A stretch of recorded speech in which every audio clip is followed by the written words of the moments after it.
Départ d'Allegria Dulantzi. C'est vraiment pas possible.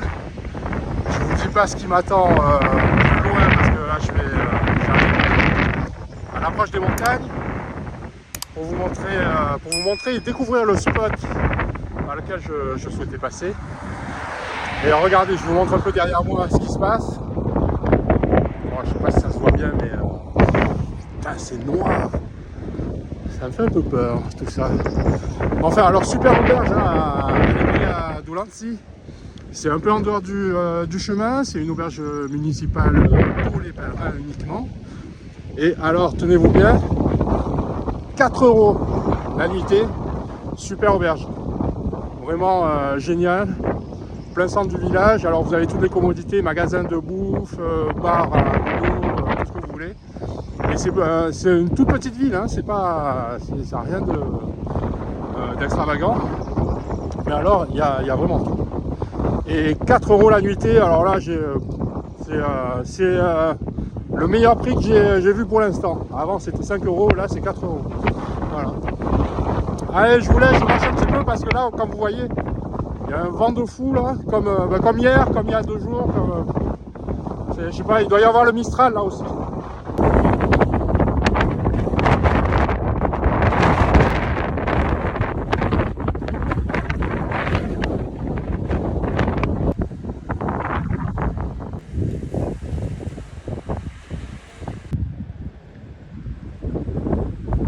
Voilà la petite rue du centre historique de Salbatière. Bah ça alors, une deuxième. À la sortie de la ville. Magnifique aussi. Est-ce que vous avez remarqué les petites terrasses là? Ça doit être génial. Oh, et la petite planque là-haut là. Sublime. Ah, Zalduendo en vue, l'arrêt d'aujourd'hui. Et voilà ce qui m'attend demain, c'est ce que vous voyez au fond, avec les nuages au-dessus.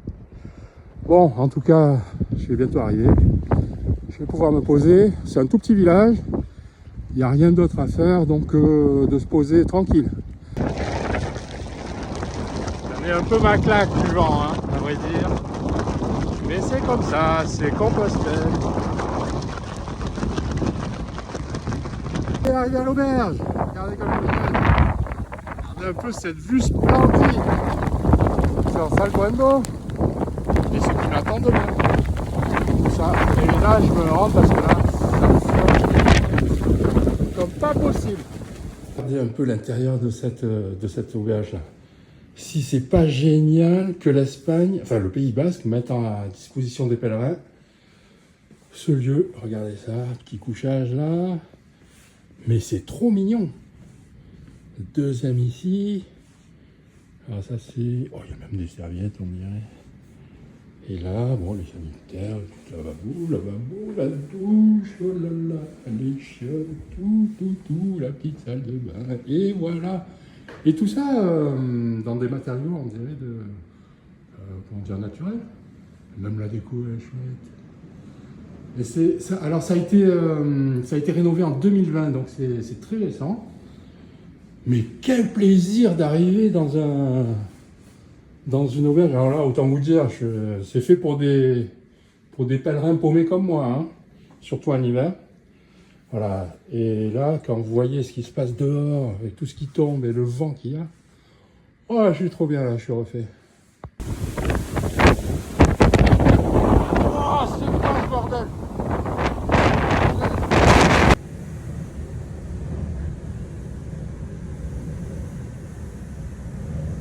Après la tempête, le beau temps, comme toujours. Voilà, quelle belle journée pour affronter les montagnes. Allons-y, c'est parti. Et me revoilà reparti, direction les montagnes, comme je vous disais. Et je quitte donc le village de Zalduendo. Et moi, je vous conseille, si vous faites ce chemin, donc le chemin de l'intérieur, ou autrement dit Basco de l'intérieur, faites-vous une halte à Zalduendo, qui est un tout petit village, alors il n'y a rien, sauf je crois un bar, mais enfin là il est fermé. Et arrêtez-vous à cette auberge parce que là c'est absolument magnifique, le point de vue est gigantesque, et alors, comble du comble, les hospitaleros qui s'en occupent. C'est un couple de personnes bon, plutôt âgées, on va dire. Mais alors, ils sont simplement merveilleux. Et là, vous ressentez vraiment ce que c'est que d'être hospitalero. C'est pas juste gérer une structure d'accueil, de couchage, etc., etc. C'est vraiment regonfler les pèlerins, les personnes qui s'arrêtent, parce que c'est uniquement réservé aux pèlerins. C'est les regonfler à bloc, mais un truc de fou, hein. Moi, je suis arrivé là-bas hier soir, j'étais éclaté parce que je me suis reçu. Ça faisait des jours, je me recevais la pluie, le vent, mais un vent, mais c'est juste incroyable ce vent. Bon bref, le froid, tout ce que vous voulez. J'étais éclaté, à 8h j'étais au pieu. Et ça c'est une auberge qui est quasiment en autonomie. Donc vous rentrez par code, etc. Il faut appeler avant hein, d'ailleurs. Et donc là ils sont venus en fait à 8h je crois, 8h du soir. Pour vous dire, j'étais déjà en train de... J'étais pas encore endormi, mais j'étais couché tout prêt à sombrer dans le sommeil. Et donc ils sont arrivés, j'ai entendu du bruit, je me suis levé, en fait c'était les hospitaleros. Et ils ne savaient pas que j'étais au pieu donc. Et ils étaient venus voir, pour voir si j'étais bien arrivé, etc., etc. Donc après on a discuté.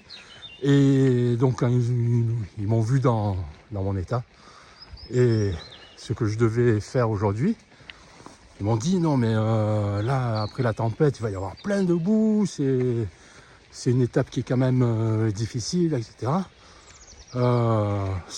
Repose-toi demain, pars juste après-demain, tout ça. Donc ils m'incitaient vraiment à prendre du repos et à rester. Mais là je vois le temps, j'ai pas pu. Je leur ai dit oui, bah, je vais réfléchir, tout ça. On dit mais en tout cas tu t'as pas besoin de nous appeler, tu fais ta vie quoi. Et si tu peux te reposer au max, repose-toi au max, parce que demain ça va être un peu plus costaud. Moi je sais pas, ils m'ont dit au départ ça va être cool, mais après tu vas en chier. Voilà. Donc ce que je vous disais, donc plus que la structure en fait, ce qui est important dans le chemin, plus que la structure, c'est la rencontre avec.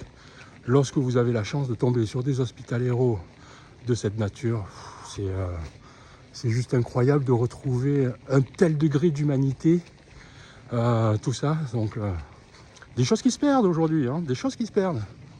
Voilà. Bon, pour moi, je vais continuer à marcher. Et aujourd'hui, grande nouvelle, c'est l'étape que j'attends avec impatience depuis le début de ce chemin, c'est-à-dire le Bascodet intérieur, comme je répète, qui est l'endroit où je dois vous montrer le spot, que je ne connais pas d'ailleurs, mais qui apparemment est sensationnel. Qu'est-ce que c'est toutes ces croix là? Qu'est-ce qui se passe là-bas? Tiens, je vais aller voir. Vue des environs de Zalduondo. Alors ça, je ne connais pas du tout la signification du placement de ces croix. Pourquoi il y en a 6. Pourquoi elles sont là? À quoi c'est dû? Et là, vous voyez, on voit tous les petits villages là. Donc dans le tas. Ici, Zalduondo, il doit y avoir Gatheo quelque part par là ou par là. Un autre village qui s'appelle Aragnania. Tiens, Salbatiera qui doit se trouver dans ces environs là-bas derrière, on le voit déjà plus. Pourtant, c'est pas très loin. Et voilà, on est à la limite en fait. Zalduondo se trouve à la limite de tout ce que vous voyez ici et de là où je vais. Super paysage du Pays Basque là pour l'instant. Hein. Je dois dire, je suis pas. C'est quand même très beau. Bon, apparemment, je suis pas le seul à connaître le spot là. Il y a un peu de monde. La personne de l'auberge m'avait prévenu, il risque d'y avoir beaucoup de boue vu les pluies que j'ai essuyées hier. Bon, on va voir ça. De toute façon, j'ai mis la protection pluie pour justement pas trop me pourrir mes fringues en dessous. Bon, on va voir ça. Ouh, c'est bucolique par là. Mais ça grimpe. Et il y a de la boue. Oh, passage en mode koala oblige là. Ça grimpe. Ouais, il y a plein de boue, ouais. L'hospitalero ne m'avait pas menti hier quand il m'a dit que j'allais avoir barreau de partout. Bon, j'ai déjà plongé le pied en intégralité dans une mare de boue cachée par des feuilles. Bon là c'est pas mal, ouais, c'est pas mal. C'est le chemin, il est pas super visible, hein. Il faut monter le plus droit possible. Quelquefois on voit des traces, mais bon, de toute façon il faut aller en haut.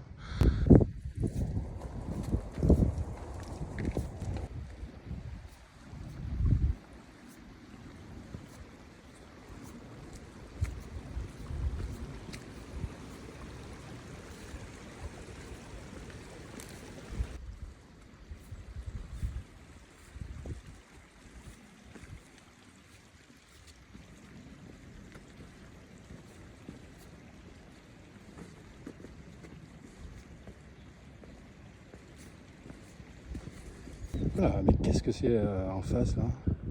Je vous avais dit que je voulais vous amener voir un endroit particulier sur le Basco de l'Intérieur. Me voici arrivé, je ne savais pas que ça ressemblait à ça à l'origine, mais je vous montre tout de suite le spot. Alors, on dirait qu'il y a eu un effondrement là. Alors autant vous dire que ça, c'est intégralement naturel. Alors peut-être pas les pierres qui sont mais tout ce que vous voyez là, toute l'ouverture, c'est intégralement naturel. Aucun travail de l'homme. Et ça s'appelle... Oula, ça y est, le vent se lève. Je vais essayer de ne pas me péter la gueule non plus. Oula. Et alors, le spot s'appelle le tunnel de San Adrian.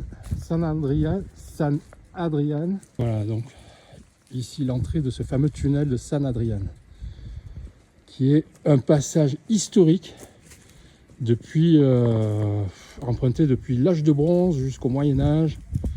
Passage obligatoire qui relie donc la Castille, Léon, tout ça, jusqu'au le nord de l'Espagne. Voilà, et il y a eu donc les marchands, tout le monde passait par là. Les armées, bien entendu, tout. C'est un site très fréquenté, assez fréquenté. Et apparemment, je pensais pas qu'il était aussi fréquenté que ça. Mais un peu sportif, mais sublime. Donc, comme je vous disais, voici ce fameux tunnel, longueur 70 mètres, creusé dans la roche par enfin creusé ou pas. Hein. Ici, on dirait qu'il y a eu le passage certainement d'un cours d'eau. Il y a quand même pas mal d'années. Hein.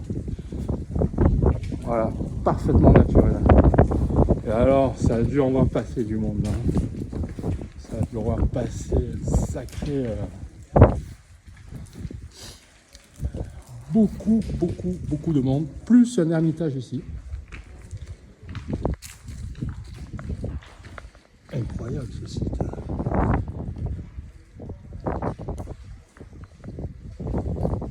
Et donc, comme je vous répète, c'était en fait un passage obligé, passage obligatoire. Tout le monde passait par là pour relier donc les terres de Castille, Léon, tout ce qui était Meseta, tout ça, jusqu'au port du nord de l'Espagne, notamment Irún, San Sébastien, enfin tous ces ports-là, quoi. Et c'est sublime ici, ce site-là. Oh, quel débouché! Quel débouché, le truc!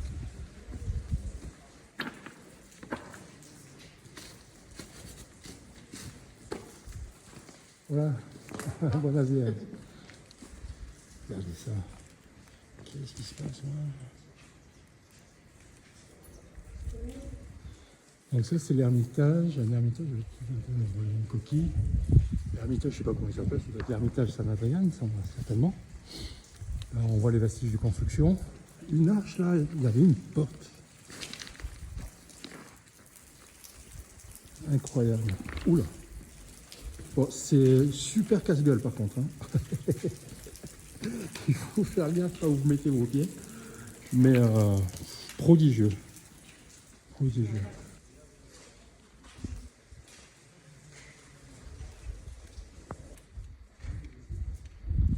Et voilà le panorama de sortie. incroyable.